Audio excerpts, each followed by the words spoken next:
សុបងដើម្បីកំណត់ម៉ោងសម្រាប់ model ត្រិត្រី 2023 2024 2025 បានដំបូងបងគាត់ទៅជួយវិទ្យាឡានមួយមកបន្តមកបងជួយចុចត្រេប3ខាងលើហ្នឹងបងចុចវាមួយមករកពាក្យសិទ្ធិបន្តមកបងចុចសញ្ញាពុញអង្កុំ2ដងទៅមកបងចុចទៅមុខទៀតទៅមុខមួយទៀតទៅមួយទៀតរកពាក្យសិទ្ធិបងចុចកណ្ដាលនេះហើយបន្តមកបងកវាវាឡើងលើរកពាក្យ time សិទ្ធិបងចុចកណ្ដាលហ្នឹងមួយទៀតហើយ close ម៉ោងបងចុចម៉ោងមកសេរីម៉ោងម៉ោងម៉ានម៉ោង3ម៉ោង3បកពេលថ្ងៃបងដាក់ម៉ោង15ទៅមក49នាទីអូខេបងចុចកណ្ដាលនឹងមួយទៀតហើយទៅមកបងគវាមកក្រោមហើយដល់កន្លែង date setting បងចុចអានឹងកណ្ដាលមួយទៀតមកហើយយើងសេរីមកឆ្នាំ2026អូខេបើសិនជាបោះបង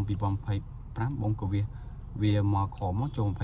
26ហើយចុចអូខេហើយទៅមកខែបើសិនជាខែបង12បងក៏វាមកខមកដេញទៀតមកយើងឥឡូវខែ1បងចុចដល់ខែ1បងចុចកណ្ដាលមួយទៀតហើយថ្ងៃទីម៉ានបើសិនជាថ្ងៃខុសបងក៏វានេះទៅលើទៅខំទៅដូចគ្នាបងអូខេតមក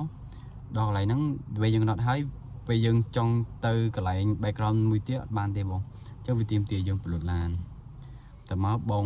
បិឆេះវាវិញមកបន្តមកបងជួយចុចត្រេ3ខាងលើបណ្ដា1តមកបងចុចអានេះ2ដង1 2ហើយបងរោត្រៃ Ver Inflow មកបងចុចកណ្ដាលនឹង1ដល់កន្លែង background មួយហ្នឹងហើយបងយើងអាចសេរីបានបងអរគុណបង